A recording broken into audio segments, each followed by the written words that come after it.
on the Big Ten and the SEC closing in on a deal.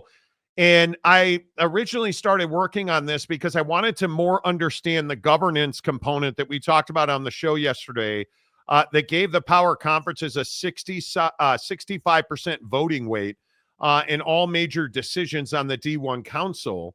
And it's very interesting to me that as I was having these conversations, one thing became very clear.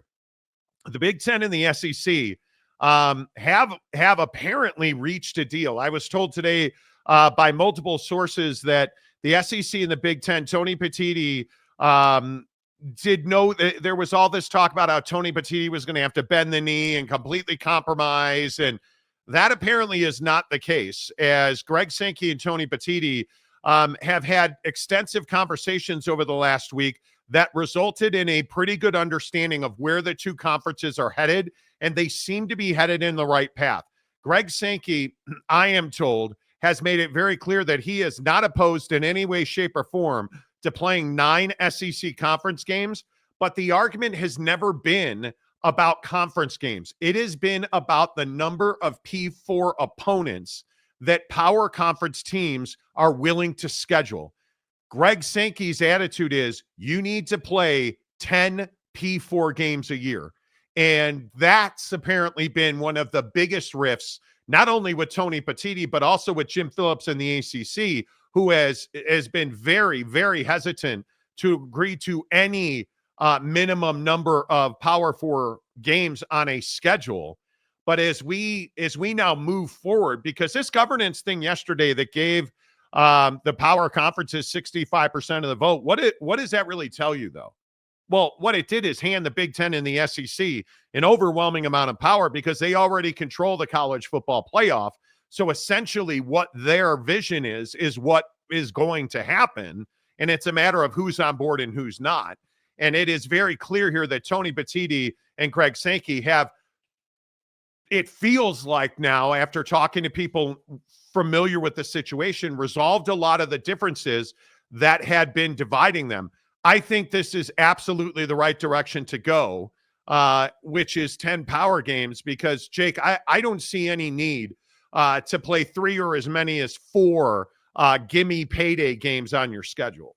Yeah, I don't see the point of it. I mean, if we're gonna sit here and have a conversation about, like, who's got the toughest schedule, which conference every year has, the most bubble teams that don't get in, I think the trouble is that, as usual, the SEC plays the more difficult schedule, so they're not scared to sit in front of Tony Petitti and say, yeah, like, hey, we're our bar is 10 power games a year. Like, you can sit here and talk to us about, 9 conference games and, these different measures and bars that you want us to meet. But the reality is we're already playing a more difficult schedule, and you need to kind of get on board with that. And we need to level. And I also think there's a proponent to the conversation of like, hey, we need to get on with getting on here. Like, at some point we need to just get on the same page that this is the bar that we all need to be reaching, which obviously, again, is 10 power games a year. And hey, if you want to play 11, I know there's been a ton of talk about, a handful of teams that played 11. Okay, cool. Knock yourself out. But I just think that ultimately, we're obviously trending towards the college football playoff being decided on the field. I think that's what everybody wants. But until we get that solution, this is sort of the bridge to kind of get there and make sure that everyone's on the same page. So we don't, come selection time, we don't have to do, hey, well, Bama played 9 and you played 8 and, Ohio State played 10. We can all play 10. It's all level. And it just literally comes down to wins and losses and ultimately strength of opponent. Well, the interesting part of that is I was also told that the SEC and the Big Ten have come to an understanding, if you will, on the playoff structure and how to move forward with that. And I think one of the things that's so important is that indeed the Big Ten and the SEC, and I think the power conferences in general, are in lockstep that they want to take human beings out of it. I think after the disaster of last year, and after the laughing stock that Ward Manuel at Michigan turned himself into with his Penn State and Ohio State motives that were very clear, I think the interesting bit of irony is that galvanized the rest of the P4, especially the conference commissioners, including Tony Petitti, by the way, of the Big Ten, into this idea that human beings have to be taken out of the equation. Because I don't think there's any doubt that what we saw Ward Manuel do last year was absolute debauchery. Nobody agreed with him. Nobody was on board with him.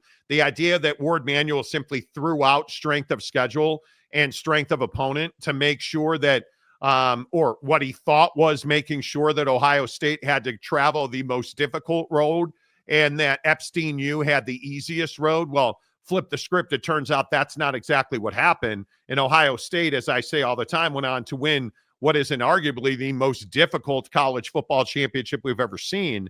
It backfired immensely. And I think now, as you zoom forward here and we're in August, you're looking at a situation now where the Power Four commissioners are in lockstep, that you have to take humans out of it. And there has to be a standardized formula where, hey, you do this, you get in. And if there are tiebreakers, they have a system on paper anyway, that they, I think, will likely begin the process of instituting, where you have tiebreakers in place.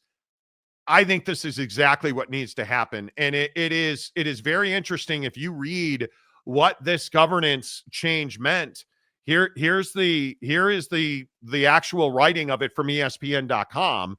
When you see the Southeast Conference has been, pushing the other three power conferences to receive a 17% voting share on the newly reshaped D1 board of directors.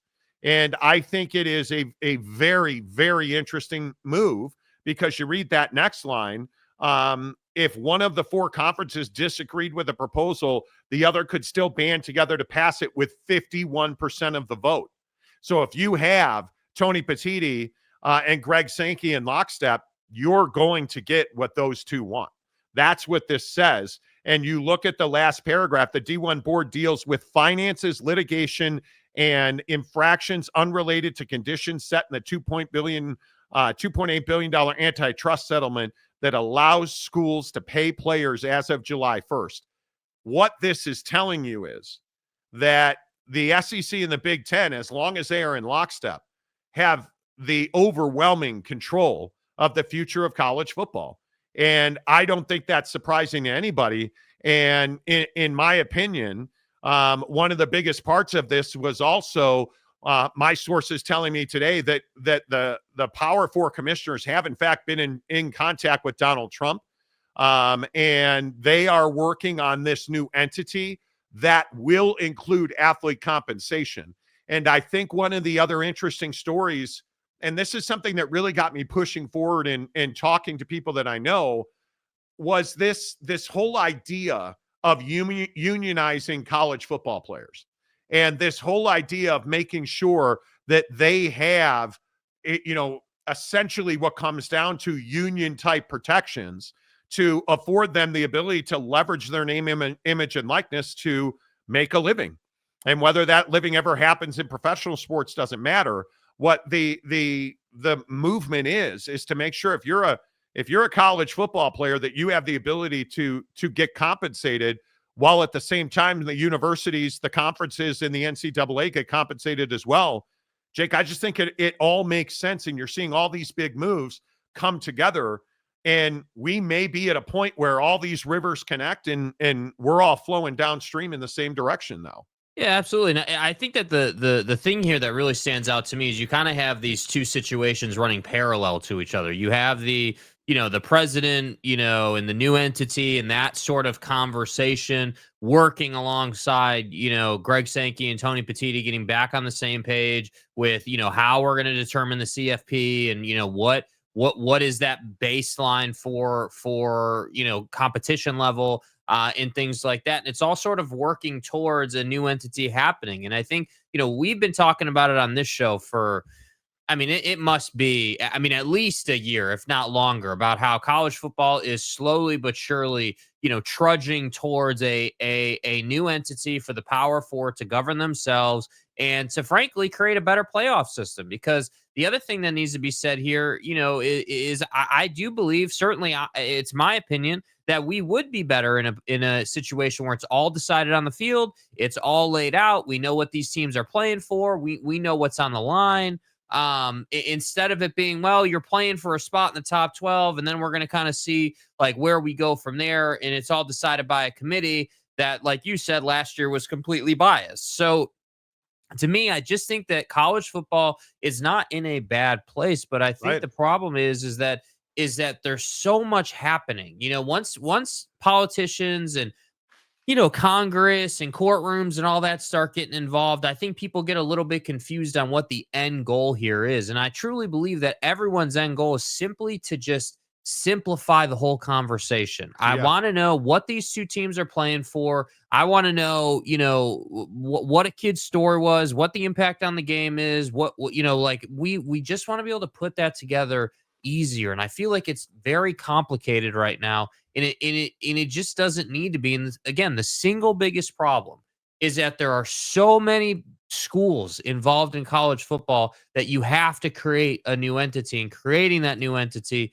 is no easy task, and is difficult, which lastly is why I think you're seeing everyone kind of line up to this 2030 sort of, not a deadline, but just a timeline, because I think that's kind of the presumed working, pace of like, hey, we're going to have something by then. So if you're doing a TV deal right now, like, I don't know, like we Yeah. said yesterday, the Mountain West or otherwise, I think that's what everyone's focused on. I think that what everybody is, and I agree with this point. One of the guys I was talking to today that works at a major entity was telling me that it all feels like there's a lot of chaos, and it all feels like there's a lot of noise, Yeah. but there's not really. What you're looking at is two guys in Tony Petitti and Greg Sankey who had a disagreement over what a structure of a schedule should look like as long as individual conferences remain in college football. And I think when you look at what that means, and when you look at where we're going here, you are looking at a brand new thing. College football is going to be pulled out of the NCAA. It is going to be governed by a different set of rules and laws that I think are going to mirror the antitrust protections that the National Football League gets. I think you look at how important it is that these Power Four commissioners are indeed, and I am told have been regularly in touch with the White House after this executive order came down. I'm told this executive order has absolutely no teeth to impact college football as it's written now, because it's essentially a proclamation that is being put into committees. What that did, I am told, is what that executive order did was kick off a process to form this new entity. That's really what this did, because it's going to put the powers that be in college football in touch with these committee members, which are your senators, your legislature, your, like the congressmen and the senators, the congress people and the senators that are going to make these decisions, but they're going to make those decisions in concert with the Power Four commissioners and representatives of the NCAA, which is exactly what you needed. You needed a conduit for conversation to happen. And if that's whatever this proclamation was from Donald Trump, if that's what this turns out to be, you have to tip your cap to the guy, because he's the one that got that going. But make no mistake about it, the governance ruling yesterday was just another formality of moving forward, giving the Big Ten and the SEC the ability to control college football at the highest levels. And I, frankly, and I know this is not going to be popular, I think it absolutely had to happen, because you put this many people in a room. And when we talk about who are the real people making these decisions, well, it's the Power Four commissioners. It is their presidents, their athletic directors, and their football coaches. This is not a small group of people. This isn't 8 to 10 dudes at a coffee table, playing Uno. This is hundreds of people that have to come together and find a path forward. And they have not been able to do that for 25 years, which is why we end up with a House settlement that works for almost nobody, frankly. And it's why you're seeing all of these politicians, Donald Trump and many others, that want to legislate it, because I think people are tired of the perception that college football is out of control. I don't believe that it is. The people that I talk to in athletics and in college football and in college basketball don't feel like college football and basketball are out of control. What's out of control is all of the old heads who are trying to keep the system as it's always been. But you can't have it both ways. You want legislation and you want regulation, but you also want to suppress an athlete's ability to get themselves paid. The two do not jibe. They don't work together. And I think that's why this proclamation from Donald Trump was a I'm not going to say a tipping point, but it moved Tony Petitti and Greg Sankey to kind of quicken their pace, have more important conversations, which I'm told they have now. And I think it's a very good thing for college sports. Yeah, I mean, it's that classic situation of like, someone perceives something to be wrong. So they kind of step in and study it for a minute and try to see if there's opportunity. Then they realize, well, hey, there's actually a lot of opportunity financially based on what these kids are getting paid. And then we get legislation to try to push things along. And then, or I shouldn't say legislation, the executive order to try to push things along.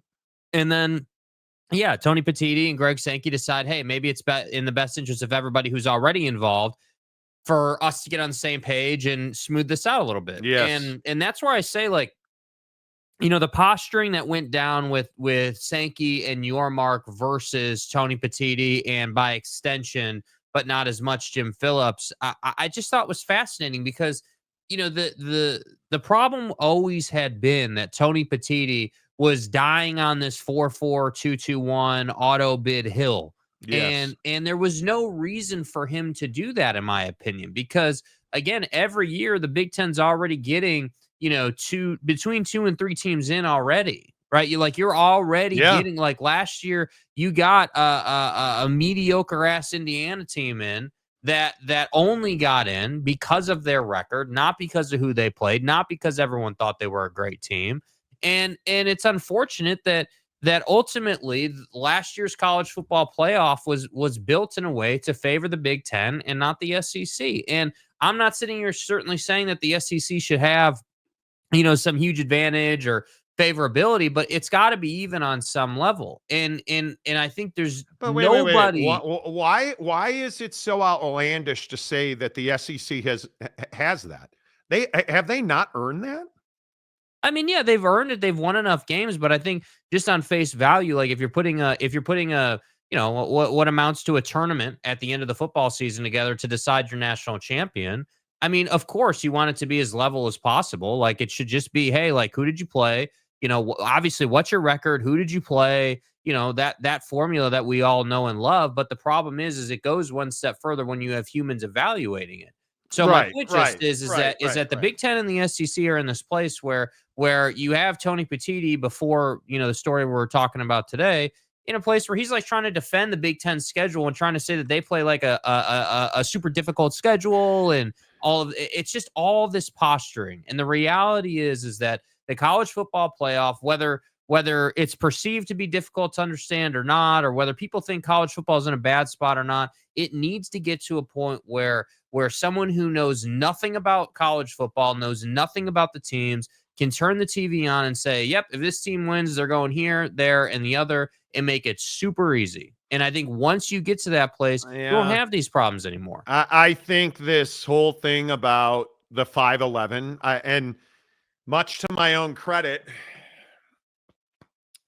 I should point out, I've warned you about the 5-11 because I think one of the things I've been hearing a lot is that Tony Petitti's taken a lot of heat pushing him towards a 5-11 because it's what the other conferences are on board with. There's no question that outside of, Mr. Ohio State and the jackwagons in the Big Ten, the ACC, the Big 12. I mean, you guys remember what Brett Yormark said about 5-11. 5-11 is fair. We want to earn it on the field. It might not be the best solution today for the Big 12, given your comments about AQs. But long term, knowing the progress we're making, the investments we're making, it's the right format for us. And I'm doubling down today on 511. And I know Jim Phillips will, and I'm sure some of the other conference commissioners will as well. And how does he know that? Because they're all talking about it. Yeah. I've been telling you this for how long. These guys talk on a regular basis, weekly, if not daily. And you hear that. And I go back to what Greg Sankey, the Darth Overlord of college sports, was saying about quote unquote super conferences. There is joy embedded in what we do, and we take pride in what was accomplished last year. Our first is a 16-member, what I think is a super conference. For all of those of you who like to speculate about super conferences, welcome to one. Do you think he's saying that accidentally? Is Greg Sankey a guy who's ever spoken off the top of his head or not been well scripted or accidentally Teresa Gould a speech? No. Teresa Gould a speech, well, bro? You know. Like, you know what I mean? Like, is Greg Sankey the guy that comes out and uses the word like Super League or and I go back to what he said. Listen to Greg Sankey on the Triple Option podcast here. I don't want to dumb down the Southeastern Conference to be part of some Super League notion of 70 teams that some people speculate would happen. They want to be us, and that's on them to figure it out, not on me to bring myself back to earth. Has he changed that at all? No. And he has gone on repeatedly and said, we're not going to lower ourselves to you. You have to raise your bar to us. And I think when you talk about this 511 thing and you hear Brett Yormark talking about how the 511 is fair because it means we have to win it on the field, why is the Big Ten opposed to that? Well, the Big Ten's opposed to that because I think right now, Tony Petitti knows he can't compete on the field. I think number two, Tony Petitti's no longer opposed to a 511 because I also think he understands that the rest of his cohorts in the commissioner's chairs in the Power Four all want the 511 because Greg Sankey told them to. And I have warned you from the beginning, if it goes 511, the Southeastern Conference is going to dominate the college football playoff. Hell, they may well dominate it anyway. But when a 511 is codified, I think we'll only probably have it for 2 years because my true belief is, because don't forget what we're already talking about. We're already talking about the 2026 college football championship, right? If you look at where we are, that's going to be 12. 2027 is going to be 16. 2028 will be 16. And then I think at that latest time, because what also happens in 2028? Anybody? Yeah, it's an election year. And you start looking at where and when the landscape of these things changes. Donald Trump is the president that seemingly tries to fix all this stuff. Now, he really hasn't fixed anything in sports. We still don't have a Live Golf PGA thing. He hasn't really fixed anything. Right. But what he did with this proclamation was he got the ball rolling. I think you will see, before Donald Trump leaves office, you will see a new entity and a new version of the college football game, different than anything else that you've ever seen. And it was pointed out to me very interestingly, through his failure to acquire an NFL franchise, what did Donald Trump do? Well, he wound up changing the USFL, and his engagement in the USFL wound up pushing all of that back to the NFL. So he has experience in moving parties together, if you will, to make the best of to make the best of football. I think Donald Trump wants a legacy. And one of the major legacies I think he will claim is the overhaul of college football. Yeah, I mean, I couldn't agree more. I think Donald Trump is, his legacy already is the greatest steelmaker there ever was. That's always been his brand. That's what he's always tried to do. And I think that's his brand. I don't know that I would call that his legacy. Okay, well, I guess that's fair. But I think that that's what he would like to see. I think we can all agree on that. And I think that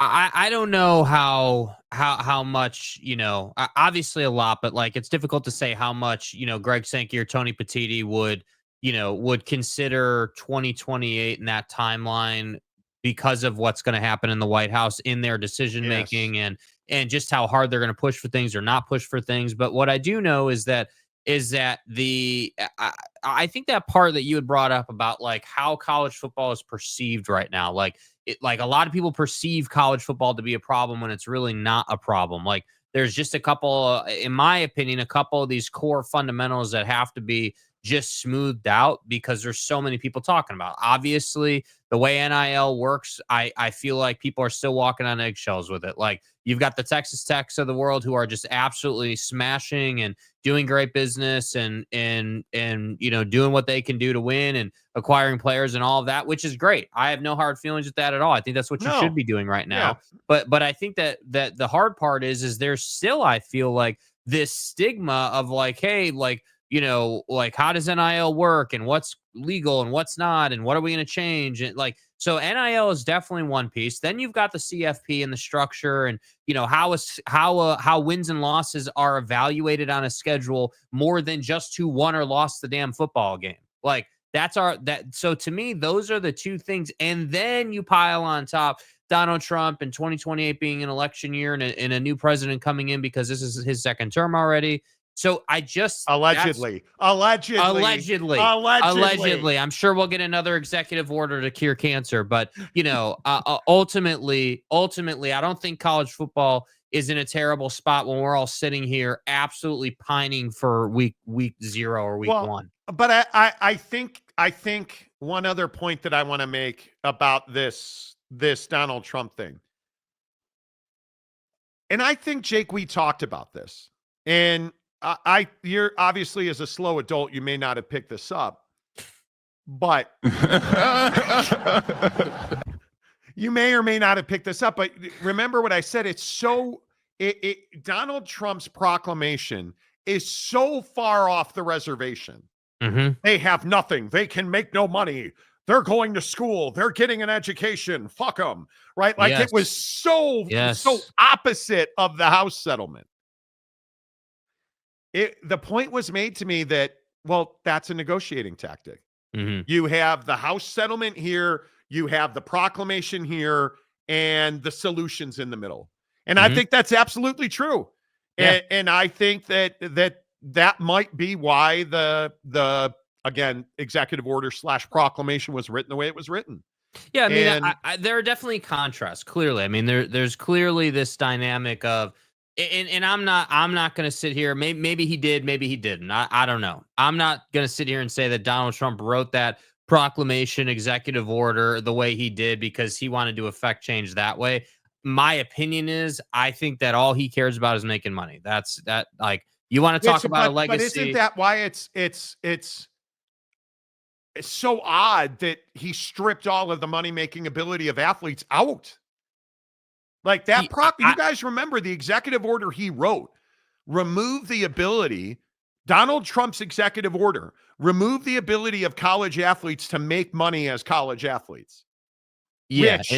My point is he did that because he's not concerned with them making money. He's concerned with folks his age making money, which would be the people who lead these universities and direct athletics and all of that, leadership at universities. See, and we may disagree on this because I look at Donald Trump and the way that order was written, and I think it does smack to me as a negotiating position. It makes a lot of sense. I never thought about it that way. And I agree with you on that. I mean, I agree with you. It's definitely a negotiating tact. The question is, what are you trying? What are you trying to negotiate on? But I was talking to a collective guy here in Utah who made a really good point. Well, the old heads can make their money. There's not a kid on a football field in college football taking money out of the pocket of an old head. Well, that's exactly right. It's not like it's not like your boy at Texas Tech who's paying a softball pitcher over $1 million a year to win a national championship at at Texas Tech. And Jake, how did that national championship go? Yeah, I mean, it was her carrying the team. Right? Okay. But did that take money out of Texas Tech's pocket? Did that take money out of their president, their regents, their football department, their bat? No. Here's No, it here's my didn't. thought though, and I don't even disagree with that. I don't disagree with the concept that, hey, if Najee Kennedy can get paid $1 million or more a year to be a dominant two-way player on the softball field, then Yeah. then that's great. Obviously, my thing is, and the reason that I say that this is about the old rich white hair, if you will, making more money is because Right. I think that it's not necessarily about paying the player per se. It's more about how that money is funneled through the sport. Because ultimately, what that executive order, and again, negotiating tactic. Okay, let's suppose that it was written a certain way just for leverage. But the way that thing was written was basically to say, hey, the kids aren't going to make money, and basically we're going to go back to the old school way of doing this, where you're on scholarship, and if you can get a deal worth a certain amount, like there was all these stipulations, Right. and I think that comes right out of if you remember when NIL started, everyone thought, okay, well, back in the day when it started, everyone was like, hey, well, NIL is going to be a kid can put their face on a t-shirt or do a partnership with a local auto dealership. I heard that a million times. Yeah. Local auto dealership, and they'll just get like $1,000 or $5,000 a month. We can't have pay to play under no circumstances. It has to be with a local business. And I think, in my opinion, what the executive order would do if it was ever to be actually realized is, hey, all those deals have to go through the school, and there's another added layer, which again we Yeah, see some of that in the House settlement. I too. think you look at what Donald Trump proposed. It makes too much sense that I don't think that's ever what he was hoping to get accomplished. I don't know. You're Because I agree, trying it's pretty to far out there. I mean, it is pretty far out it there. really right. I Yeah, mean, I it's mean, it's out really there. far out Yeah, there. it's out there. So Yeah. you're trying to rationalize the irrational, and there's no way to do that. The bottom line here is the Power Four commissioners, according to our sources today, if you're just tuning in, and I see everybody coming online, at the end of the day, the power conference commissioners have been in communication with the White House, and they are all working towards a new entity. The Big Ten and the SEC have come together and settled a big portion of their differences.